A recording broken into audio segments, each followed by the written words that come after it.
Hundreds of members of Congress are fighting to keep their seats in next month's election. Dozens of others have decided to retire, and one of them is a very unique story. Her name is Congresswoman Jennifer Wexton. She's from Northern Virginia. She's broken barriers by using her own health crisis to push for change on Capitol Hill. Scott McFarland has her story. For Jennifer Wexton, her third term as voice of Virginia's 10th congressional district will be her last.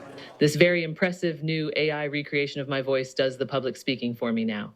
1 year after announcing she was diagnosed with progressive supranuclear palsy, which she calls Parkinson's disease on steroids, Wexton is retiring. There's no cure for her condition, which has rapidly robbed her of her ability to move freely, balance, and most recently, her speech. Clearly, my mobility and my speech have been severely impacted, but I'm still the same person on the inside. It's a stark change for the former courtroom prosecutor, a debater so skilled she flipped a longtime Republican congressional district to the Democrats in 2018. I stand before you tonight as your Congresswoman-elect. Now she uses artificial voice technology to say aloud the words she prompts on this screen.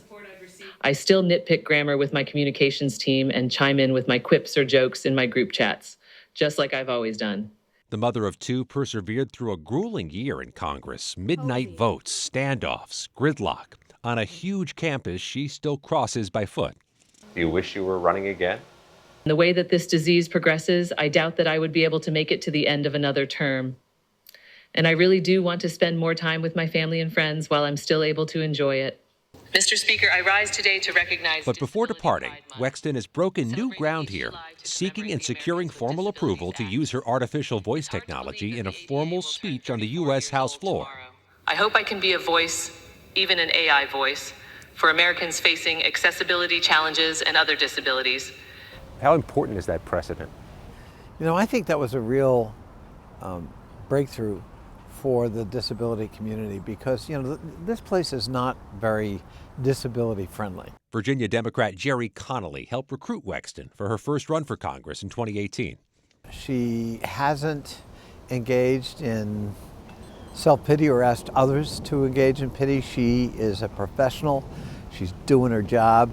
That's a point she stressed to constituents when she announced her rare diagnosis in 2023. So please, you're welcome to empathize, but don't feel sorry for me. Since then, Wexton has fought for change, including a bill she pushed to provide a national plan to combat Parkinson's and related diseases. I may have needed to play the "I'm dying and this is a priority for me" card, but this disease has to be good for something. Her medical condition impacts her in so many ways, but it doesn't impact her mind. And she tells me she finds it frustrating when people talk to her as if she can't hear or understand them. And she is known and has been as one of the funniest members of Congress, and her colleagues tell me she still lands the jokes by text message. Vlad? Right. Yes. She's a warrior. Yeah, she's an inspiration and a warrior. Yeah. Love her. Scott, that's such a great story. I like what she said. You're welcome to empathize, but don't feel sorry for me. Clearly, she's still got it. Yeah. And she is here for 8 more weeks. Yeah, the picture of grace and dignity and all this. PSP, progressive supranuclear palsy, is what took my grandfather's life. They don't know what causes it. They don't have many treatments. So it is something that she's drawing attention to, and that's only for the good. Indeed it is. I love that.